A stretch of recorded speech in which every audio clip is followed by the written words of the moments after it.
नमस्कार। घड़ी में रात के 9 बज चुके हैं और वक्त हो गया है आपके पसंदीदा बुलेटिन प्राइम टाइम एट 9 का, जहां मिलती है आपको प्रदेश की हर ताज़ा खबर।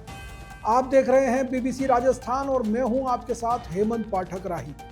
चलिए शुरुआत करते हैं आज की सबसे अहम खबरों के साथ। डालते हैं एक नजर आज की सुर्खियों पर। स्ट्रीट डॉग को लेकर अदालत ने भी दिए निर्देश। उदयपुर में स्ट्रीट डॉग से आए दिन हो रही हैं घटनाएं। मंत्री किरोड़ीलाल मीणा का फतेहपुर दौरा, दिया बड़ा बयान। राजनीति पर साधा निशाना, अब सेवा नहीं धंधा बन चुकी है राजनीति। नोखा में हुआ बड़ा हादसा, 30 फीट गहरे गड्ढे में धंसे 2 मकान, 7 अन्य घर खाली कराए गए। पाली में कांस्टेबल की पत्नी ने की आत्महत्या, पीयर पक्ष का हो रहा है इंतजार। पुष्कर सरोवर में दर्दनाक हादसा, सेल्फी लेते समय पानी में गिरा युवक, हुई मौत। रतलाम में रुद्र पूजा और भजन संध्या का भव्य आयोजन, आर्ट ऑफ लिविंग साधक हुए भक्ति में लीन। गांजा तस्कर की 1 करोड़ की अवैध संपत्ति जब्त, भीलवाड़ा में एनडीपीएस एक्ट के तहत पुलिस ने की कार्रवाई। उदयपुर में रेव पार्टी पर पड़ा पुलिस का छापा, 50 से ज्यादा युवक युवतियां डिटेन, पूछताछ जारी। बंबोरा में करंट लगने से किसान की मौत, छोटी सादड़ी उपखंड क्षेत्र के खेत में हुआ हादसा। तो ये थी आज की बड़ी सुर्खियां। अब बढ़ते हैं खबरों की पूरी रिपोर्ट की ओर विस्तार से। प्रदेश भर में लगातार स्ट्रीट डॉग के काटने के मामले सामने आ रहे हैं। इसी की चिंता जताते हुए हाईकोर्ट ने भी विभागों को नोटिस जारी किया है। उदयपुर की बात करें तो यहां भी लगातार कुत्तों के काटने के मामले सामने आए हैं। यहाँ स्थानीय निवासी तो परेशान हैं ही, साथ ही यहाँ आने वाले पर्यटकों को भी परेशानी का सामना करना पड़ रहा है। उदयपुर के जगदीश चौक एरिया में पर्यटकों के सामने उदयपुर की छवि खराब हो रही है। लोगों का कहना है कि जगदीश चौक एरिया में रोजाना हजारों पर्यटक पहुंचते हैं, बाइक लेकर घूम रहे पर्यटकों पर पीछे दौड़ते हैं। यहाँ के क्षेत्रवासियों को अगर रात में आपातकालीन स्थिति में निकलना पड़ जाए तो कार से जाना पड़ता है, क्योंकि बाइक के पीछे दौड़ते स्ट्रीट डॉग कभी भी दुर्घटना का कारण बन जाते हैं। आए दिन कई दुर्घटनाएं भी हो चुकी हैं। बाइक चलाते हुए कई लोग कुत्तों की वजह से गिर चुके हैं। प्रशासन को इस ओर सख्त कदम उठाना चाहिए। अब देखना यह है कि इस मामले में जिला प्रशासन क्या कार्रवाई करता है। भैया जय श्री कृष्ण, जय जगन्नाथ स्वामी की। ये टूरिस्ट इलाका है, जगन्नाथ स्वामी जगदीश चौक इलाका है और आए दिन हमारे यहाँ पर एक कुत्तों की समस्या बहुत बढ़ती जा रही है। इस बढ़ते क्षेत्र में कुत्ते के जो इस तरह से प्रभाव बढ़ रहा है कि रात की 10-11 बजे बाद कोई आम आदमी निकल भी नहीं सकता है। और ये आए दिन जैसे मोती चोट्टा का जो क्षेत्र है, ये इतना कुत्ते से प्रभावित है कि लोग काट मतलब रात की 10 बजे बाद किसी को जाना होता है, हॉस्पिटल भी जाना होता है तो नहीं निकल सकते, उनको कुत्ते की बहुत भय बना रहता है। लेकिन सबसे बड़ी बात मैं आज बताना चाहता हूँ कि ये टूरिस्ट इलाका है। टूरिस्ट बहुत देश विदेशों से फॉरेनर आते हैं, देश विदेश से जो टूरिस्ट बाहर से आते हैं। रात की 10-11 बजे के बाद अगर किसी के साथ ऐसा हादसा हो जाता है तो ये पूरे हमारे देश के लिए, उदयपुर की छवि को बिगाड़ने वाला हादसा हो सकता है। तो कृपया हम नगर निगम से यही एक दरख्वास्त करते हैं, यही एक प्रार्थना करते हैं कि कम से कम इन जो लापरवाही इस टाइप से जो कुत्ते हैं, इन कुत्तों को एक जगह एकत्रित करके और कम से कम इनके एक रेबीज का इंजेक्शन लगा के इस टाइप से कुछ किया जाए कि कम से कम बड़ा हादसा ना हो पाए और इनको एक सही सलामत जगह रखा जाए, जिससे हमारे उदयपुर की छवि आगे बिगड़ ना सके। ऐसा कुछ किया जाए, बस यही प्रार्थना है। और यहाँ पे कुत्तों को लेकर बहुत समस्या है। कुत्ते आए दिन पर्यटकों को परेशान करते हैं, उनके पीछे पीछे दौड़ते हैं, उनकी गाड़ियों के पीछे दौड़ते हैं, लपकते हैं। जैसे ब्रेक की आवाज़ आती है उनके पीछे झपट पड़ते हैं, मतलब इसमें काट के खा रहे हो। मतलब बहुत समस्या है कुत्तों की सभी तरफ। इधर जगदीश चौक ले लो, सिटी पैलेस रोड ले लो, बद्दूजी के दरवाजा ले लो, चांदपोल ले लो, आप मोती चोट्टा ले लो, सभी तरफ कुत्तों का आतंक है। इससे क्या पर्यटकों के मन में बहुत गलत छवि जाती है। उसके लिए कुछ करना चाहिए आपको, मतलब कुछ ना कुछ व्यवस्था ऐसी करनी चाहिए उनके लिए। जैसे गायों का बना रखा है वैसे उन कुत्तों के लिए भी कोई ऐसी जगह बनाए ताकि उनको वहाँ पे छोड़ दिया जाए। जहाँ तक कुत्तों की बात है, हमारा ये जगदीश चौक एरिया या गनगौर घाट, घंटाघर या गाड़ेला कोई घाटी, यही नहीं है, पूरा उदयपुर परेशान है। और पहले तो क्या निगम वाले इन कुत्तों को पकड़ के भी ले जाते थे, अब ये स्थिति है कोई ध्यान देता नहीं है। उनको भी एक स्टे लगा दिया किसी ने कि आप कुत्ते नहीं पकड़ सकते हैं। अब मैं एक सिंपल सी बात बताऊँ, रात को 11 बजे बाद ये स्थिति होती है, अगर किसी की तबीयत ख़राब हो गई और किसी को हॉस्पिटल ले जाना हो तो मोती चोटा से लेके हाथी पोल के बीच में कम से कम 50 कुत्ते हैं। मतलब हर आदमी के पास 4 व्हीलर नहीं है और 2 व्हीलर पे आदमी जाना पसंद नहीं करता। अगर रात को इतने कुत्ते घेर लेते हैं तो अब इसका समाधान क्या होगा?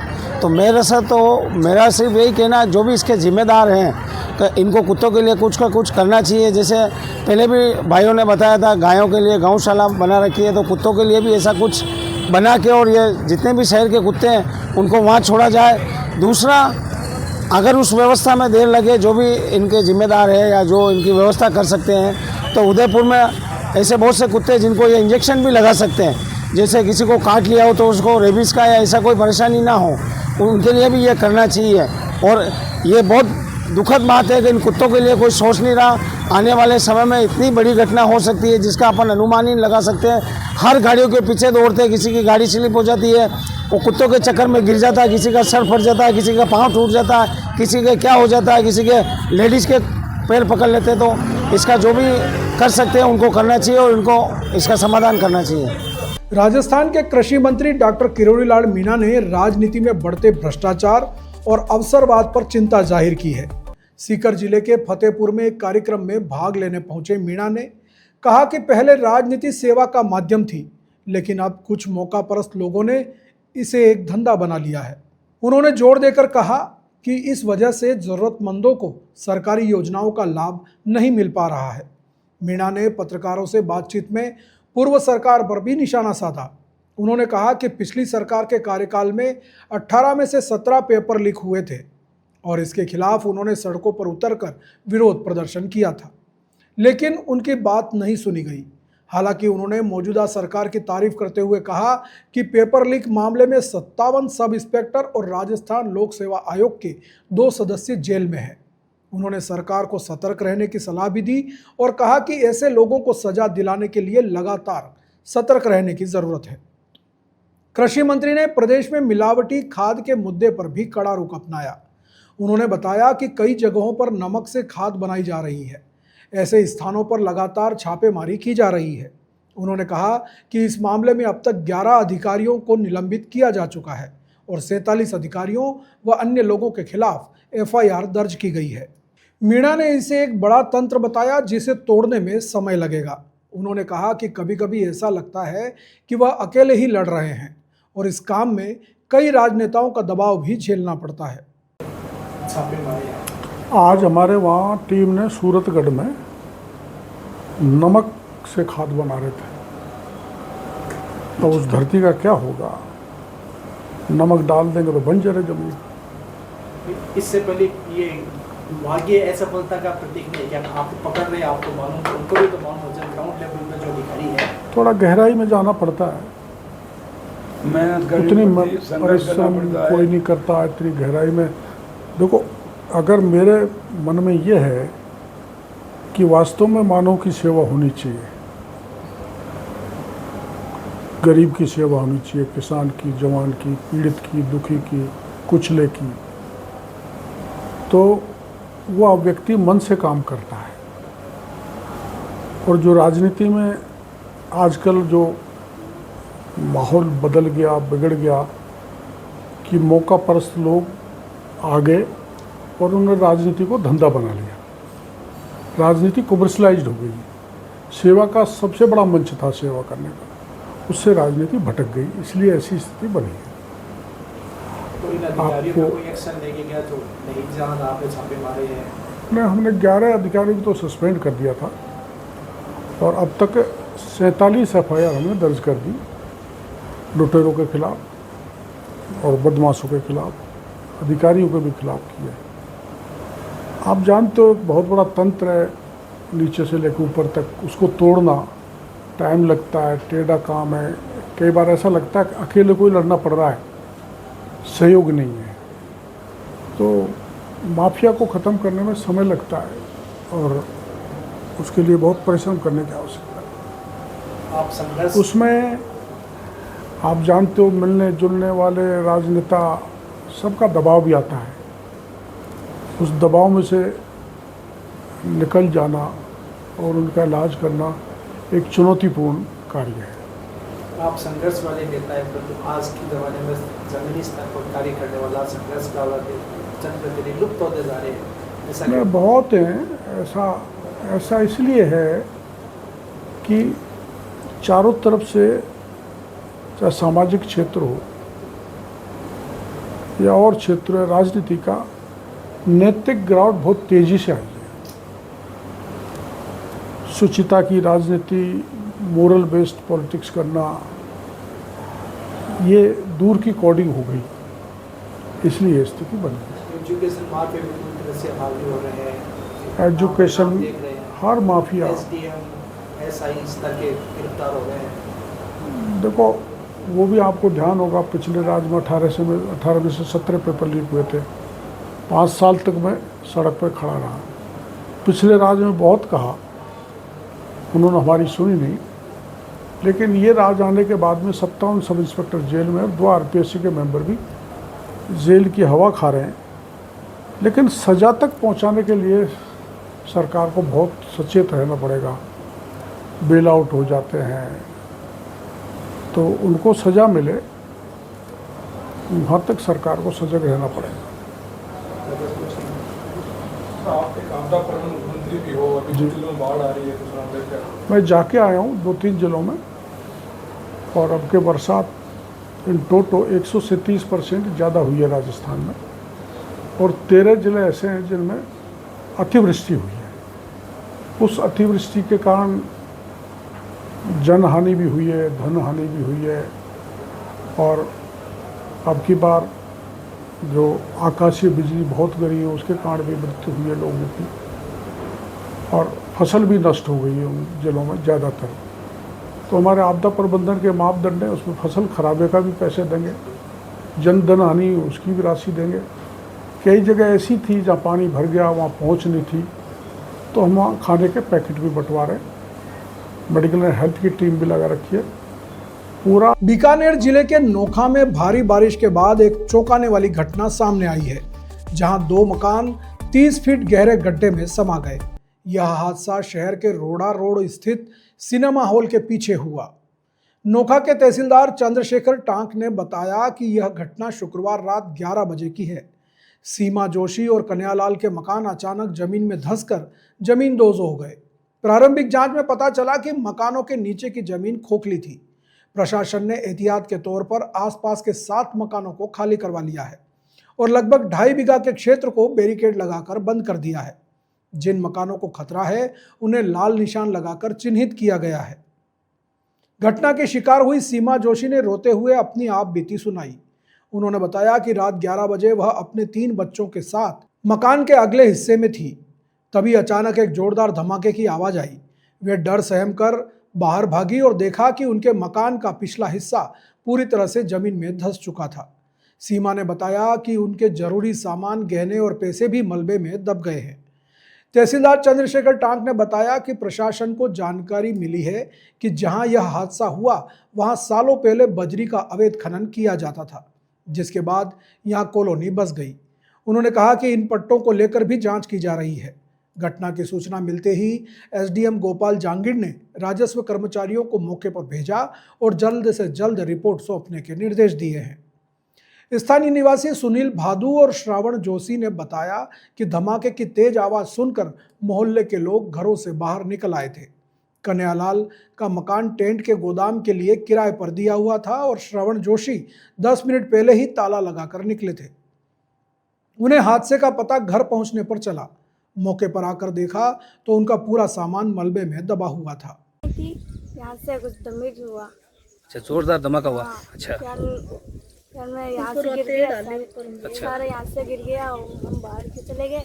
लोग आए थे और उसके बाद प्रशासन आया था यहाँ पे आपको देख रेख करने के लिए, आपको कुछ पूछने के लिए? हम तो सिंह जी रहे डॉक्टर सुखराम जी आया, पुलिस स्टाफ भी आयो नाइट में। नगर पालिका लोन दो है मकान वालों से 2 साल गया थोड़ा आंगने बंद करा लो, आगे कमजो करा लो, टापर है, छोटे छोरा मैं छोड़िया है, 2 छोरिया रे, छोरा 10 साल छोरा मदद ये लोग नहीं कर तो तुम्हारे बाप जी माँ तुम्हारे घर जैसे घर बना दो बस। तो उसको लेकर क्या कुछ कहना चाहेंगे? ये रात 10:30-11 बजे की बात है। तभी एक टेंट का काम करता है श्रवण जोशी, इसका पूरा सामान था 15-20 लाख का, ये पूरा धस गया। और इसकी आवाज़ सुनते ही पास में करता सीमा जोशी का, इनकी ये यहाँ बैठी थी 2 बच्ची और एक बच्चे के साथ, ये सोने वाली थी। इतने में आवाज़ आई, घर की दीवारें में राह आनी शुरू हो गई, तो ये भाग के बाहर आई चलते और एक मोहल्ला इकट्ठा हो गया। इतने में प्रशासन आ गया और हल्का फुल्का मौका भी आ गया। सब लोगों ने बैठ के और एक बार सबको बाहर कर दिया। फिर अभी आज सुबह की घटना है, जो तहसीलदार साहब आए और इनको दे के ब्रिगेड इतने यहाँ के खाली कर दो आप। और ये पूरी खेने है ना, नीचे पूरी में खेने है। अभी जस्ट की बात है, 2-3 महीने पहले यहाँ रेती की भर्ती करके और खेनों को समाप्त कर किया गया और इसमें कॉलोनी काट दी गई। तो हम ये मांग करते हैं प्रशासन से कि इन जो बेचारा 2-3 परिवार नुकसान हुआ है, इनकी भरपाई के लिए उचित मुआवजा दिया जाए और इनको कहीं जगह दे करके दोबारा घर बना के दिया जाए। तो ये तो सीमा है, इसके घर वाला यानी बाहर रहता है, कहीं इसकी सेटिंग नहीं है उनसे। तो ये गवानियों के घर में झाड़ू पोछा करके अपना तिनका जोड़ करके अपना घर का सामान ला रही थी। और कुछ वाणियों ने इनको वो किसी ने ईंट दिया, किसी ने पत्थर दिया, किसी ने सीमेंट दी करके इनको घर बना के दिया था। और अब इसके पास इसी कोई सामान है नहीं कि खुद घर बना पाए। तो ये फिर इसे मांग करते हैं कि इन गरीब लोगों को फिर से कहीं मकान बना कर दिया जाए और ज़मीन दी जाए और ये राशन का सामान दिया जाए। इनके तो आज चूल्हा जलना बंद हो गया सुबह से ही। पाली के औद्योगिक नगर थाना क्षेत्र में राजीव नगर स्थित एक घर में 27 वर्षीय पूजा ने फंदे से लटककर आत्महत्या कर ली। पूजा चित्तौड़गढ़ में सरकारी विभाग में स्टेनोग्राफर थी और उसके पति हरीश पाली पुलिस लाइन में कांस्टेबल हैं। दोनों की दिसंबर 2024 में लव मैरिज हुई थी। यह घटना उस वक्त हुई जब हरीश सुबह सब्जी लेने गए थे। वापस लौटने पर उन्होंने पूजा को कमरे में फंदे से लटका पाया। उन्होंने तुरंत पुलिस को इसकी सूचना दी। सूचना मिलते ही ASP Vipin Kumar, CO city Usha Yadav, औद्योगिक नगर थाने के एसएचओ जसवंत सिंह और एएसआई संपत राज मौके पर पहुंचे। पूजा मूल रूप से श्री गंगानगर जिले के 2 गांव की रहने वाली थी और हाल ही में पाली आई थी। पुलिस ने पूजा के पीहर पक्ष श्री करणपुर श्री गंगानगर को इस घटना के बारे में सूचित किया है। पीहर पक्ष के आग्रह पर पुलिस ने अभी तक शव को नहीं हटाया है और कमरे को भी सील कर दिया है। पुलिस पीहर पक्ष के आने का इंतजार कर रही है ताकि आगे की कार्रवाई की जा सके। प्राथमिक जांच में पता चला कि पूजा और हरीश की शादी परिवार की सहमति से हुई थी। पुलिस मामले की गहनता से जांच कर रही है और आत्महत्या के कारणों का पता लगाने की कोशिश कर रही है। पूजा मेरी छोटी सिस्टर ही चित्तौड़गढ़ बिंगी ड्यूटी राशमी के अंदर 6 महीने बांगी शादी न होया। मैं देज कौन दियो बिंगी शादी के अंदर भी नौकरी लागड़ी देज क्या खातर देवा। अब चित्तौड़गढ़ राश अटपाली ले गए आवा बुढ़ा बुढ़ू गए भी ने। पिछले संडे की तो बात है, पिछले संडे तो वो लेके ही आवे भाई पूजा भी सागा आवे। वो पूजा नहीं है क्या बेटा बतानो कौन की नहीं भाई मैं तेरे सागा जान लग रहा हूँ भी तू मेरे खनान लग रही है। ए बेचारा सिरो ही घूम गया हुआ भाई चीज कोई मना कौन था। मैं पूजा ने फोन कर पूजा तू खटा है क्या रीस मना करे बतानो को नहीं। मैं तू अब है खटा मन बता कि मैं सिरो ही है। अगर दिन मैं फोन करूँ पूजा खटा है तू क्या मैं पाली आ गया। मैं अच्छा थे घूमिए कहा मैं घूमिए मैं पाली आ गया। फिर मैं परसों मैंने फोन करा एक दिन शनिवार वाले दिन मैंने फोन करा मैंने क्या नहीं 1 तारीख की शुक्रवार की बात है क्या नहीं हरीश दारू पिए नशा करे और नहीं हरीश रात में 11 बजे आपको दोस्त लेके आए है रूम पर क्या मेरी नाइट ड्यूटी है और दोस्त 28 को जी एक कमरा गंदे एक ही मंचो आपके लुगाई क्या फ्रेंड सुहास का वो आपको जी हमारी आई डिमांड है। और सुबह 9 बजे मैंने मैसेज करे काल पूजा सुबह 9 बजे मैंने मैसेज करे मैं फिर देखियो वक्त कोई बात नहीं है। अब जी सिर्फ हमारी इतनी डिमांड है भी दोस्त ने पकड़ो इंगी माँ ने इंगी बहन इंगी भाई ने पकड़ो और रीस ने पकड़ो। हमारी इतनी डिमांड है और मैं की कौन चा इन पकड़ो। हमारी जांच होनी चाहिए पूरी यदि मैं कोई कार्रवाई करांगा आगे नहीं तो मैं की कौन का मेरे बैठा हमें हमारी लाश पड़ी है पूजा बैठ पड़ी है मैं बैठा मैं खड़ी कौन जाऊँ। तीर्थ नगरी पुष्कर में एक युवक को पुष्कर सरोवर की बड़ी पुलिया पर सेल्फी लेना महंगा पड़ गया। सेल्फी लेते समय संतुलन बिगड़ने से वह पानी में गिर गया और डूबने से उसकी मौत हो गई। यह हादसा आज अल सुबह हुआ। घटना की सूचना मिलते ही पुलिस, सिविल डिफेंस और एसडीआरएफ की टीम मौके पर पहुंची। लगभग 3 घंटे की कड़ी मशक्कत के बाद एसडीआरएफ और सिविल डिफेंस की टीम ने युवक के शव को बाहर निकाला। मृतक की पहचान 27 वर्षीय अजय सिंह रावत के रूप में हुई है, जो बालूपुरा अजमेर का रहने वाला है। बताया जा रहा है कि अजय सिंह अपने दोस्तों के साथ पुष्कर घूमने आया था। सुबह जब वह बड़ी पुलिया पर सेल्फी ले रहा था, तभी यह हादसा हो गया। घटना के बाद पुलिया पर लोगों की भारी भीड़ जमा हो गई। पुलिस ने शव को पुष्कर अस्पताल के मुर्दा घर में रखवा दिया है और मामले की जांच शुरू कर दी है। पुलिस ने युवक के परिजनों को भी सूचना दे दी है। सिविल डिफेंस टीम के सदस्य किशन गोपाल जाट ने भी इस घटना की पुष्टि की है। सुबह 3 बजे हमारे को फोन पर सूचना मिली थी कि पुष्कर में हाई लेवल ब्रिज है, उस पे एक व्यक्ति सेल्फी के दौरान पानी में गिरने से डूब चुका है और हम लोग और सिविल डिफेंस टीम के साथ में SDRF टीम दोनों हम मौके पर पहुंचे हैं और उसको करीब 2 घंटे तक बलाई से निकालने की कोशिश की, लेकिन वह व्यक्ति नहीं मिला। SDRF टीम स्कूबा सेट को लेकर हम नाव से वहां पहुंचे। सिविल डिफेंस टीम और SDRF टीम के संयुक्त अभियान से उसको अभी निकाल के पुलिस के सुपुर्द किया और एम्बुलेंस से हॉस्पिटल भिजवाया। Kishan Gopal Jat, civil defence team, Pushkar.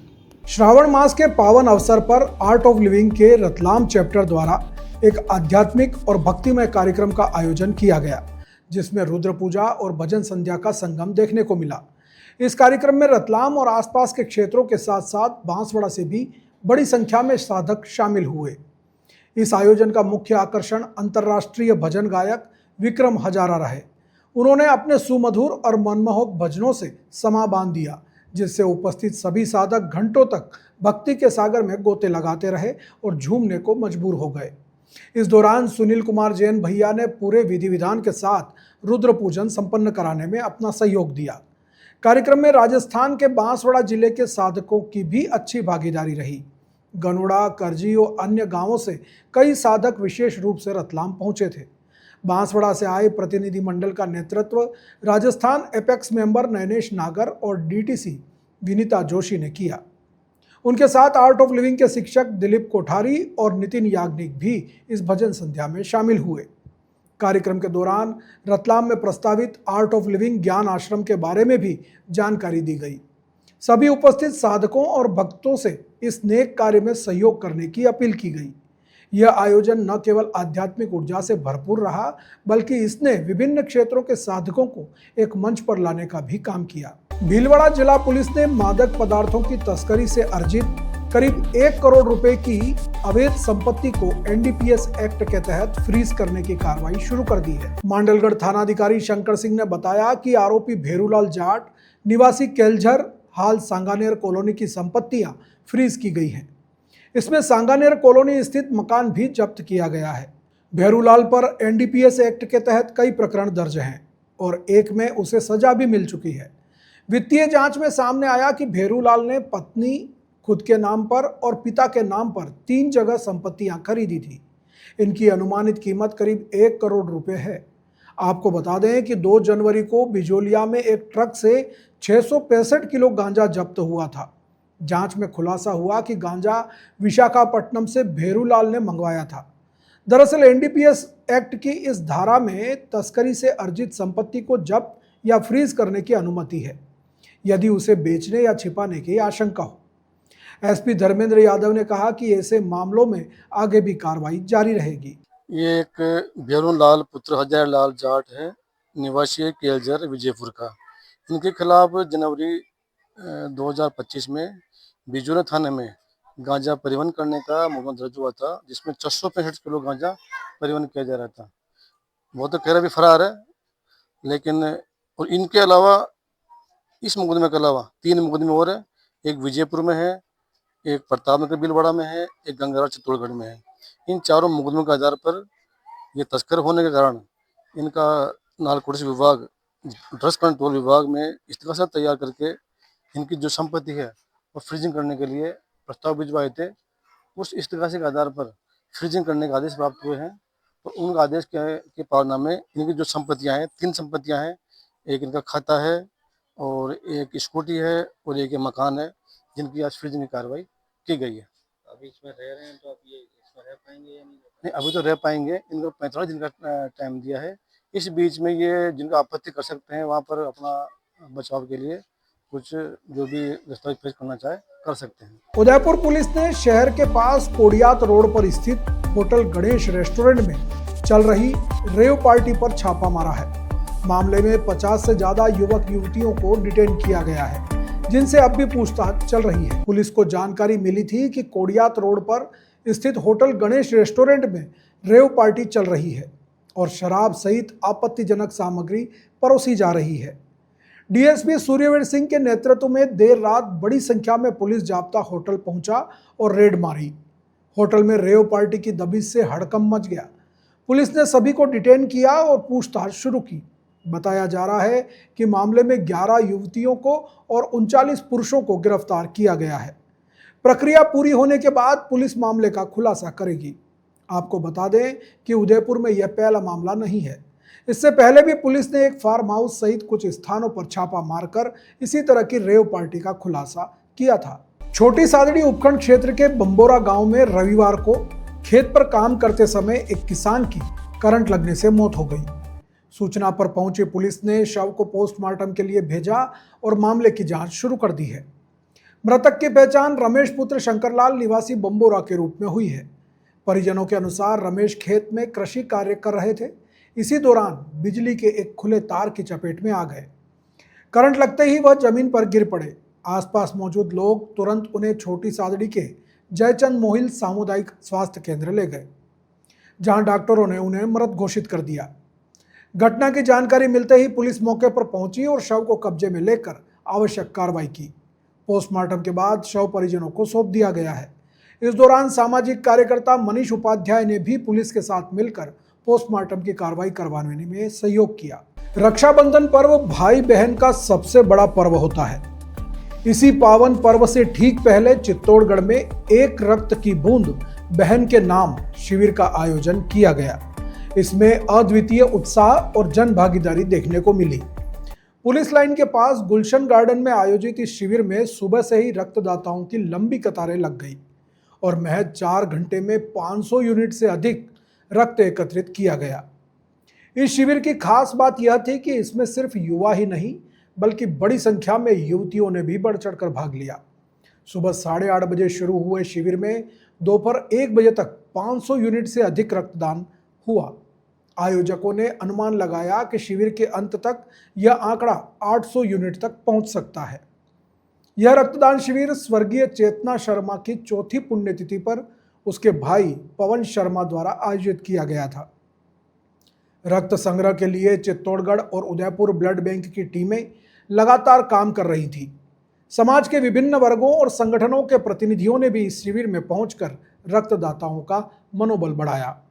शिविर में जयपुर की सांसद मंजू शर्मा, चित्तौड़गढ़ के सांसद सीपी जोशी, विधायक चंद्रभान सिंह आक्या भी पहुंचे और उन्होंने रक्तदाताओं के इस सराहनीय कार्य की प्रशंसा की। इस शिविर में कुचामन सिटी की शिक्षिका मीना शेखावत की कहानी एक प्रेरणादायक उदाहरण बनी। सांवरिया जी के दर्शन कर लौटते समय उन्होंने ऑटो में इस शिविर के बारे में पता चला। उन्होंने तुरंत सोशल मीडिया पर वायरल संदेश से आयोजक पवन शर्मा से संपर्क किया और सीधे शिविर स्थल पर पहुंचकर अपने जीवन का पहला रक्तदान किया। रक्तदान की यह परंपरा मानव जीवन के लिए बहुत आवश्यक है। पवन शर्मा है। पवन जी, आज रक्तदान शिविर का आयोजन किया जा रहा है। इस पुनीत कार्य का उद्देश्य क्या है? मेरी दिवंगत बड़ी बहन स्वर्गीय चेतना शर्मा की याद में मैंने एक मुहिम चलाई, एक रक्त की बूंद मेरी बहन के नाम। इसमें चित्तौड़ के सर्वधर्म के सभी संगठन के मेरे भाइयों ने मेरा सहयोग किया। मैं अपनी बड़ी बहन को तो उसकी दुर्घटना में मृत्यु हुई थी नहीं बचा पाया, पर हमने सभी भाइयों ने संकल्प लिया कि किसी भी अस्पताल में किसी भी व्यक्ति को रक्त की वजह से उस दुर्घटना में मौत का मुंह नहीं देखना पाए। इसलिए हम सब भाइयों ने संकल्प लिया कि चित्तौड़ में रक्षाबंधन पर सभी भाई मिलकर 1000 यूनिट रक्तदान करेंगे। लोगों में मुझे पिछले 2 घंटे से यही नहीं पता चल रहा, कतार में लोग खड़े हुए हैं, लाइन में आधे घंटे से लोग फार्म लेकर खड़े हैं। मेडिकल टीम भी पूरा कोऑपरेट करी, पर जनता में सभी समाज के वर्गों में बहुत उत्साह है। सभी अपनी बहन को दिवंगत चेतना शर्मा को श्रद्धांजलि देने के लिए सभी कतार में खड़े हैं और सबकी भावना है कि भले शाम की 5 बज जाए या पूरी रात हो जाए, हमने भाई ने जो लक्ष्य लिया है उस लक्ष्य को हम पूरा करके जाएंगे। राजसमंद जिले के बामनिया गांव में उस समय अफरा तफरी मच गई जब गांव में आए एक युवक और युवती ने अपनी पहचान बताने से इनकार कर दिया, ग्रामीणों को उनके जवाबों पर संदेह हुआ, जिसके बाद भीड़ ने दोनों को गांव के चौराहे पर रोककर जमकर पिटाई कर दी। ग्रामीणों का आरोप है कि युवक ने फर्जी आईडी बनाकर बताई हुई थी और वह दूसरे धर्म का होने के बावजूद खुद को हिंदू बता रहा था। इस बात को लेकर ग्रामीणों में गुस्सा भड़क उठा। देखते ही देखते मौके पर भारी भीड़ जमा हो गई, जिसमें महिलाएं भी शामिल थी। जब युवक और युवती संतोषजनक जवाब नहीं दे पाए तो ग्रामीणों ने पुलिस को सूचना दी। घटना की जानकारी मिलते ही चारभुजा थाना पुलिस मौके पर पहुंची और युवक युवती को ग्रामीणों के चंगुल से छुड़ाकर हिरासत में ले लिया। पुलिस ने दोनों से पूछताछ शुरू कर दी है।